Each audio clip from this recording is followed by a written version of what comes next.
And he joins me now, the star of Psych 3. This is Gus, James Roday Rodriguez. James, how are we doing today? I have a grand total of 3 complaints, none of which involve you. So well, that's a good start for me. You're not going to hear about any of them. Hopefully we don't add a 4th to the list by the end of this interview. We're talking though about Psych 3. And one thing I wanted to start off with, just right out of the gate, with this movie and really all the Psych films, is I see you're credited as the co-writer of each of the 3 Psych films. When did you start kind of contributing from a writing perspective to the Psych series? I was very fortunate in that Steve Franks, the greatest show creator a young actor could ever hope to land with, offered me the opportunity in the first season, which is ludicrous, to start writing on the show. He knew that I had written a little bit before Psych. I'm a big horror fan. He wanted to do a Halloween episode in like the first season, and he was like, "Hey, you want to do this with me?" And I could not believe it. So yeah, I was very lucky in that the writing started in the first season, and I didn't even have to ask for it. Oh, wow. That's kind of crazy. Now, do you get intimidated though by the writing process? Because when you sit down there in front of a blank piece of paper trying to come up with dialogue and compelling stories and jokes and all this stuff, is it ever intimidating to you? It absolutely can be, depending on the projects. I think earlier in my writing career, when I was sort of like a baby to the process, I was a lot more precious about things, and I think I would create my own challenges that maybe didn't even need to be there. As time has gone on, I think I've learned a ton. I've had some great mentors. I kind of approach it in a completely different, I think, healthier way. And the great thing about these Psych movies is we've been doing them for so long. They kind of write themselves. Like we have to have an idea and a shell, or the loose blueprint of some sort of mystery. But that's how we got away with making 120 episodes of television. So why would it stop us now? And then from there, it's just all the same fun stuff that we love to do, and that kind of flows pretty easily from both of us. Well, I would think as a writer, you'd be married to the words, but I also feel like Psych has a real improv feel at times, right? Like I can tell you're on the set just shooting stuff off the wall. How do you not get married to your words as the actor also who helped to write these? My personal experience is that I'm never married to the words. Every writer is different. And I think a lot of your experience is informed by the jobs that you've had. Psych was, a blessing in 8 years of my life. And we had the real estate and the liberty to go off the page and create in the moment. And we did do a ton of improvising, and Steve was the captain of the ship who was okay with that.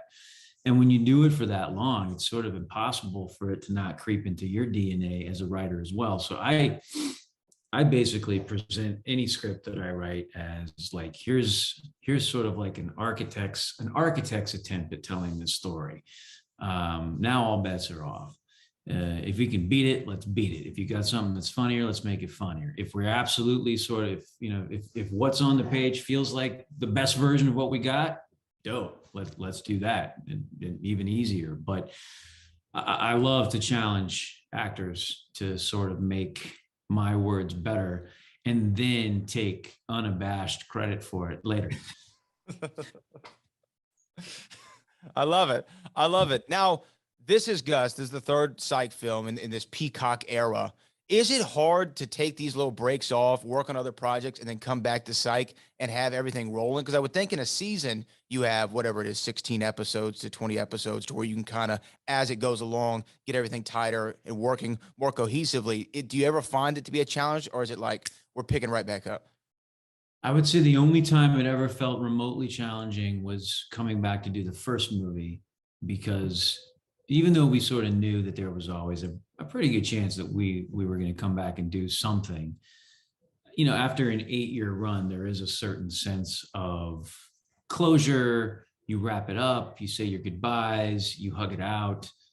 I think mentally, psychologically, emotionally, you sort of move on. And then, to come back to that initially, after everybody was like, okay, what next? This is next. I think there was, except for Dule, the bastard, who showed zero signs of rust at all. But I think the rest of us did have to take a moment to sort of like, oh, right, yeah, this skin, got to get back into this. Ever since then, it's been like no time has passed. I mean, we come back together, we were making each other laugh before the cameras even roll. We all, we all know these characters about as well as we know them ourselves. So it's a pretty seamless process. I think that just that one little window of like, Psych is over. Psych is not actually over. What was Psych? And then wanting to do it justice and wanting the fans to feel like, we were every bit as invested as we ever were. We had to get over that little baby hump, which took us probably 2 shooting days on the first movie. And then boom, man, we were just back. We've been back ever since. Yeah, each of them I think has been, they've been unique journeys in the pantheon of Psych, but they've been fun for fans. Like we've liked them all 3 of these movies. Psych 3 might be my favorite of this trilogy of the films. Now, this one's centered around Gus and things going on in his personal life. But I talked to Dule and I asked him a couple of things that I want to ask you the same, because some of my favorite things in Psych are, well, 2 of my favorite things is, and this is my partner, and Gus don't be, right? And then follow up with whatever it is. I asked Dule his 2 favorite of those. So I want to ask you the same. What is your favorite? And this is my partner. I feel like I reserve the right to answer this question differently anytime it's asked of me, because sure, absolutely. It's like, what's your favorite Star Wars? We can just, my mood. What is my mood today? If you want to go sentimental, you can go back to the very first one, which I think Dule does a lot. I think his answer is usually Silly Pants Jackson, because it sort of launched the bit. That was his answer to me. Yeah, but there's so many good ones and so many ridiculous ones. I always thought Jet Blackness was pretty good. Because I think we said in the same episode that could also double as his porn name. So for today, my answer is Jet Blackness. Jet Blackness. Now the other one, Gus don't be. I can tell you my favorite one. Give it to me, Brad. My favorite one is Gus don't be both Ashley Simpson albums.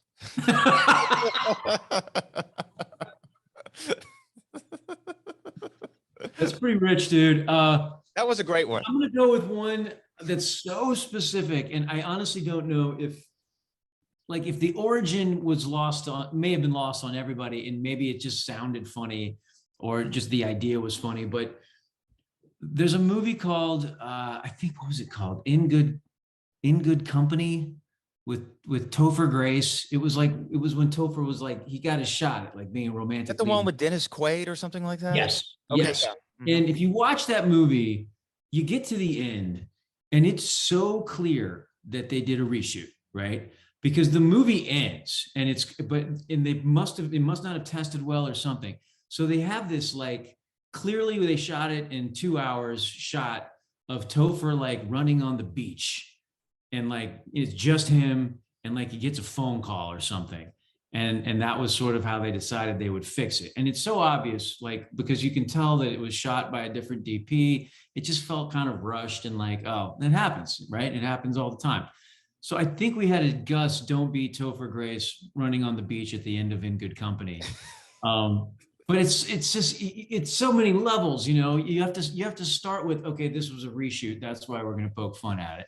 And then you have to hope that maybe someone has actually seen that movie. And then you have to hope that if they did see the movie, it occurred to them, oh, this ending felt really tacked on. And if you can put all those pieces together, the joke lands. You can appreciate that one. I love it. Psych 3, This Is Gus, comes out on Peacock November the 18th. James Roday Rodriguez. Last thing, Steve Frank says there's going to be 3 more of these films, right? He says, even in emails, he signs it, Psych 3 of 6 and things of that nature. Where do we go next? I'm pushing him on time travel. I know, I think I've talked to you about it before. I want time travel so bad, but where do you want to see it go next? He wants time travel so bad. That was sort of the one that got away from us that we could never quite crack over the course of the series, but it was on the board at the beginning of every season. Like, how do we do time travel? So I know it's always sort of ruminating in Steve's mind. And if we could come up with a way to do it, I would be all for it. The one rule we've always sort of followed, and this is like Steve's only rule. It's one rule, is that, Psych has to exist in the real sort of material world. He never wanted to open it up to, well, what if there are ghosts? What if what if all these, because I think he sort of felt like what made it so fun is that no matter how much it looks like A, it's always going to be B. And so that's what made time travel tricky, because how do you craft an entire story where people think they're time traveling, but actually aren't? So if we can figure that out, I can tell you might get your wish. For me, I think, I would agree with you that Psych 3, if you just look at the movies just themselves, is probably the closest we've come to threading the needle in the way that we did on the series. It kind of feels like an extension of the show to me, whereas the first movie was an attempt to, like, what does Psych look like as a movie? Like, how do we make it feel bigger? How do we spend more money? Psych 2 was certainly a lot of fun, but I think, we took some lefts and rights to kind of try and make it feel different, and like we were evolving. And with this movie, we're like, let's just go back to what the fans love and what we know we can execute well. And, the fact that it was COVID and all that stuff kind of just helped the cause, and everything made sense. So now that we've done that, and I think done it well, I would love to just sort of blow it wide open. And I think if there's going to be 6 of these movies, there should probably be one that just feels like a departure, like like the one in the sequence that kind of exists out on an island. I think we need to do that one too. And Moonraker.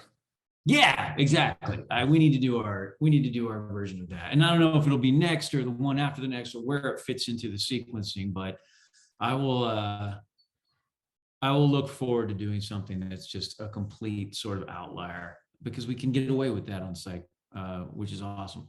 Yeah, well, Psych 3, This Is Gus, Peacock on November the 18th, James Roday Rodriguez. Hopefully I didn't become the 4th complaint in your day, and I appreciate your time, sir. It's always a pleasure, Brad. Your stash is real. You're real. We love the fact that you're a fan and know the show. Thank you very much, sir. All right, James Roday, thanks.